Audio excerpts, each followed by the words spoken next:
श्री शिवाय नमस्तुभ्यम। हर हर महादेव, जय भोलेनाथ। स्वागत है आप सभी का आपके अपने चैनल ज्ञान अर्थ में। बहुत बहुत स्वागत है श्रोताओं। आज की इस वीडियो में आप रसपान करेंगे भादव मास में सोमवार की पावन पवित्र व्रत कथा, भगवान भोलेनाथ की पवित्र व्रत कथा, जिसके श्रवण मात्र से साधक के सभी दुख दरिद्रता दूर हो जाती है और भगवान भोलेनाथ की कृपा से ऐसे साधक को मिलता है अखंड सौभाग्य, तेजस्वी पुत्र और अटल संपत्ति का वरदान।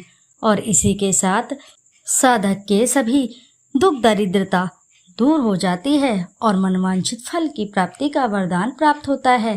तो आइए रसपान करते हैं सोमवार की पावन पवित्र व्रत कथा, भादव मास में सोमवार की पवित्र व्रत कथा। सोमवार के व्रत कथा के अनुसार अमरपुर नगर में एक धनी व्यापारी रहता था। दूर दूर तक उसका व्यापार फैला हुआ था। नगर में उस व्यापारी का सभी लोग मान सम्मान करते थे। इतना सब कुछ होने के बावजूद भी वह व्यापारी अंतर्मन से बहुत ही दुखी था, क्योंकि उस व्यापारी का कोई भी पुत्र नहीं था।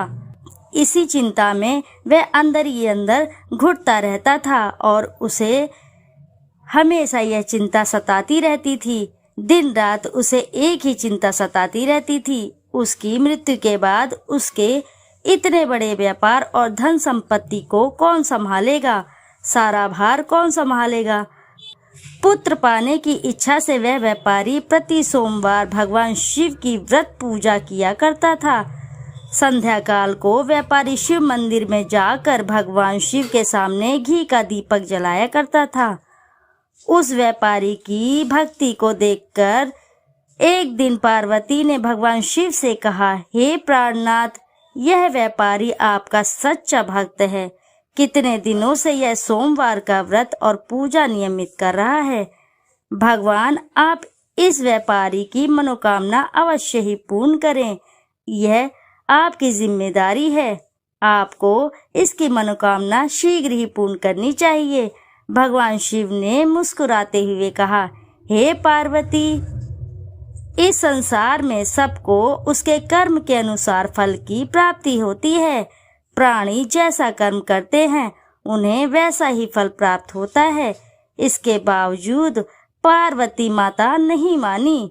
उन्होंने आग्रह करते हुए कहा, नहीं प्राणनाथ, आपको इस व्यापारी की इच्छा पूरी ही करनी पड़ेगी। यह आपका अनन्य भक्त है। प्रति सोमवार आपका विधिवत व्रत कर रखता है और पूजा अर्चना के बाद आपको भोग लगाकर एक समय भोजन ग्रहण करता है। आपको इसे पुत्र प्राप्ति का वरदान देना ही होगा।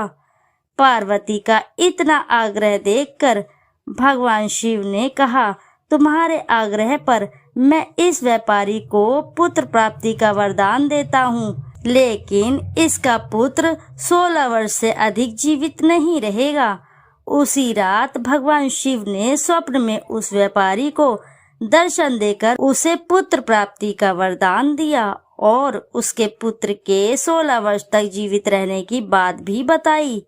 भगवान के वरदान से व्यापारी को खुशी तो हुई, लेकिन पुत्र की अल्पायु की चिंता ने उस खुशी को नष्ट कर दिया। व्यापारी पहले की तरह सोमवार का विधिवत व्रत करता रहा। कुछ महीने पश्चात उसके घर अति सुंदर पुत्र उत्पन्न हुआ। पुत्र जन्म से व्यापारी के घर में खुशी भर आई। बहुत धूमधाम से पुत्र जन्म का समारोह मनाया गया।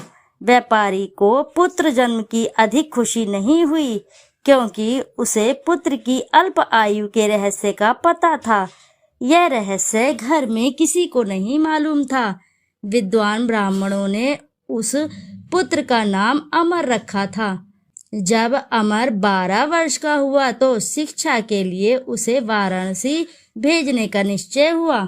व्यापारी ने अमर के मामा दीपचंद्र को बुलाया और कहा कि मेरे अमर को शिक्षा प्राप्त करने के लिए वाराणसी छोड़ आओ।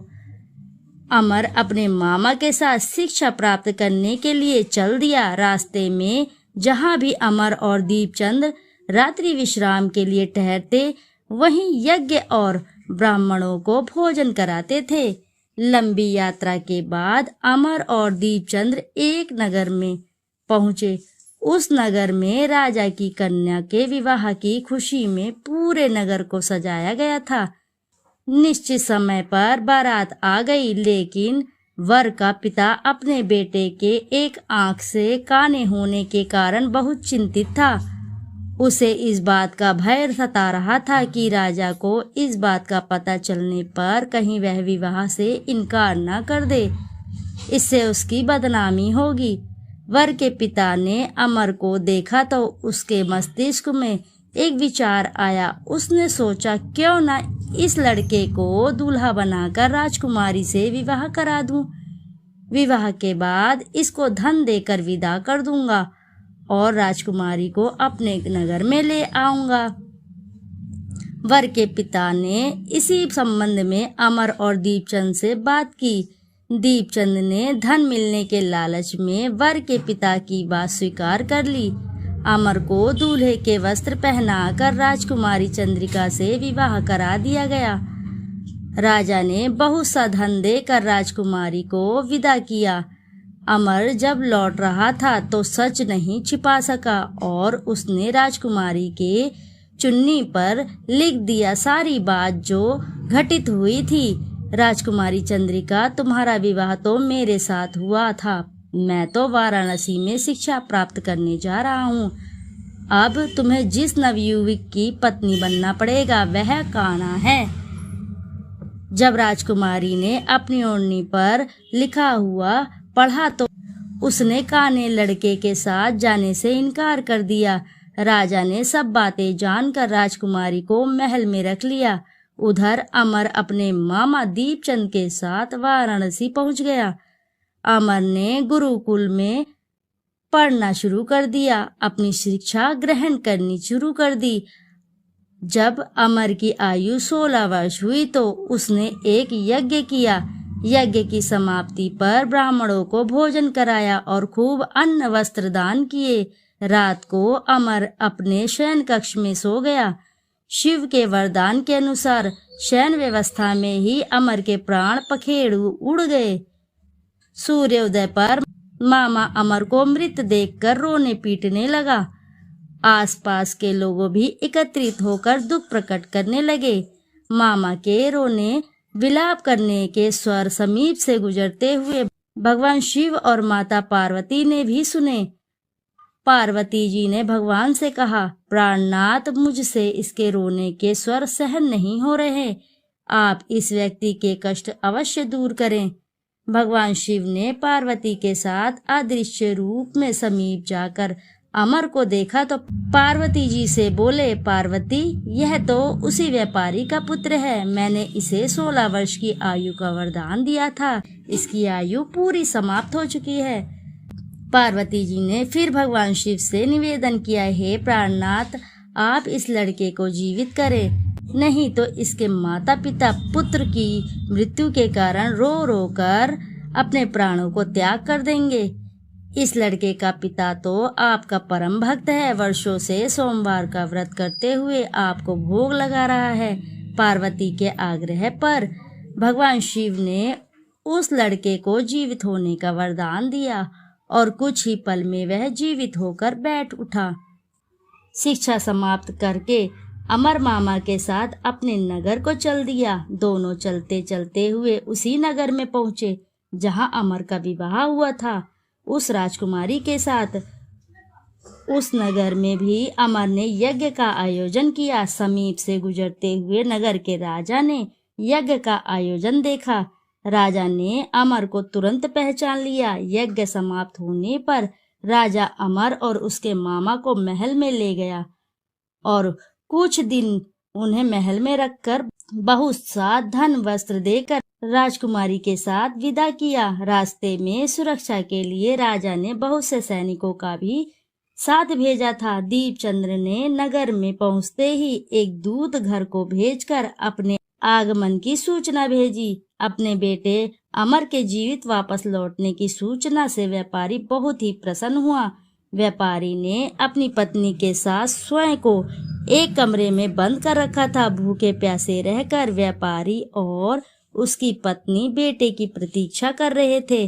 उन्होंने प्रतिज्ञा कर रखी थी कि यदि उन्हें अपने बेटे की मृत्यु का समाचार मिला तो दोनों अपने प्राण त्याग देंगे। व्यापारी अपनी पत्नी और मित्रों के साथ नगर के द्वार पहुंचा। अपने बेटे के विवाह का समाचार सुन पुत्र वधू राजकुमारी चंद्रिका को देखकर उसकी खुशी का ठिकाना न रहा।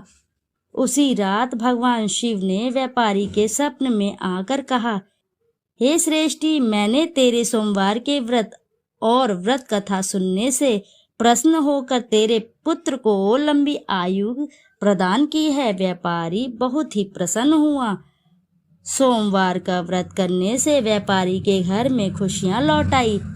शास्त्रों में लिखा है कि जो स्त्री पुरुष सोमवार का विधिवत व्रत करते हैं और व्रत कथा सुनते हैं, उनकी सभी इच्छाएं शीघ्र ही पूर्ण होती है। भगवान भोलेनाथ की कृपा से उनके सभी मनोरथ शीघ्र ही पूर्ण होते हैं। भगवान भोलेनाथ उसकी सभी इच्छाओं को शीघ्र ही पूर्ण करते हैं। जो भी साधक इस कथा को श्रवण करता है और इसका हुंकारा भी भरता है तो भी भगवान भोलेनाथ उसके सभी मनोरथ शीघ्र ही पूर्ण करते हैं। तो भक्तों, एक बार अपनी सच्ची श्रद्धा के साथ एक बार जयकारा जरूर लगाए। श्रावण मास का महीना चल रहा है, ऐसे में भगवान भोलेनाथ की कृपा आपके ऊपर पूरे सावन बरसती रहेगी। इस कथा के श्रवण मात्र से भगवान भोलेनाथ आपके घर में धन धान्य अवश्य ही भरेंगे। एक बार अपनी सच्ची श्रद्धा के साथ जयकारा जरूर लगाइए भक्तों। हर हर महादेव, जय भोलेनाथ। तो श्रोताओं, यदि आपको कथा अच्छी लगी है तो वीडियो ज़रूर लाइक करें, साथ ही चैनल को सब्सक्राइब करें। एक बार अपनी सच्ची श्रद्धा से कमेंट बॉक्स में ज़रूर लिख दें, हर हर महादेव, जय भोलेनाथ। फिर मिलते हैं आपसे ऐसी किसी कथा कहानी में। जब तक के लिए नमस्कार भक्तों।